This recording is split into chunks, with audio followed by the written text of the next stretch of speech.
कमलायतलोचन लोकपते विजयी भव वेङ्कटशैलपते स चतुर्मुख षण्मुख पञ्चमुख प्रमुखाखिल दैवतमौलिमणे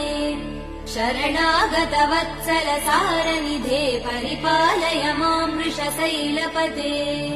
अतिवेलतया तव दुर्विषहैरनुवेल कृते प्रपराध सदैः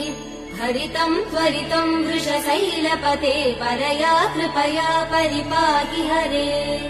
अधिवेङ्कटशैलमुदारमते जनताभिमताधिकदानरतात् परदेवदया गदितान्निगमै कमलादयितान परं कलये कलवेणुरवावसगोपवधू शतकोटिवृतात् स्मरकोटिसमात् प्रतिवल्लविकाभिमदात् सुखदात् वसुदेव